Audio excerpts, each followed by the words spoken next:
एक बहुत बड़े महात्मा थे। जो भी कोई उनसे कुछ मांगने आता तो वो उसकी इच्छा ज़रूर पूरी करते थे। एक दिन एक ब्राह्मण अपनी बेटी की शादी के लिए उनसे कुछ मांगने आया, उनसे धन मांगने आया। तो महाराज उस दिन बहुत व्यस्त थे।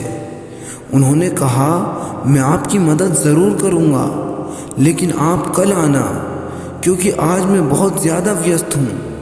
ब्राह्मण यह सुनकर उदास होकर महल से चला गया। रास्ते में उसे महाराज के दोस्त मिले।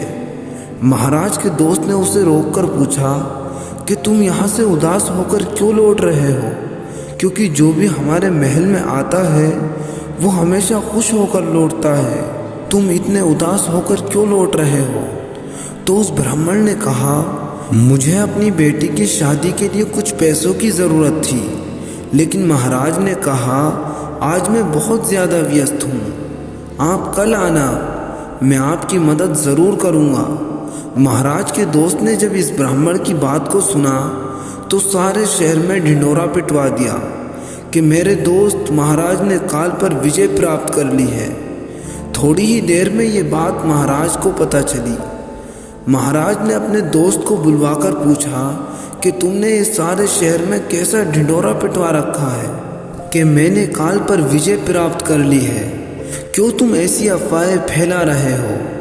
तो महाराज के दोस्त ने कहा कि आज आपसे एक ब्राह्मण सहायता मांगने के लिए आया था, लेकिन आपने उससे कहा कि कल आना।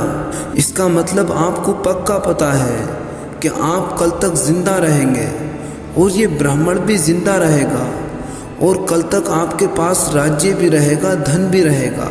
तो मतलब यही निकल के आता है कि आपने काल पर विजय प्राप्त कर ली है। अपने दोस्त की इस बात को सुनकर महाराज को अपनी गलती का एहसास हुआ। उन्होंने उसी समय उस ब्राह्मण को बुलाया और उसकी बेटी की शादी के लिए उसे बहुत सारा धन दान में दिया। कहानी तो छोटी सी है, लेकिन इसमें शिक्षा बहुत बड़ी छुपी हुई है। आपकी ज़िंदगी के जो भी ज़रूरी काम हैं उन्हें आपको कल पर कभी नहीं टालना चाहिए। और मैंने अपनी ज़िंदगी में ये हमेशा देखा है, जो लोग ये कहते हैं कि हम इस काम को कल से करेंगे, वो लोग उस काम को कभी नहीं कर पाते, उनका वो कल कभी नहीं आता।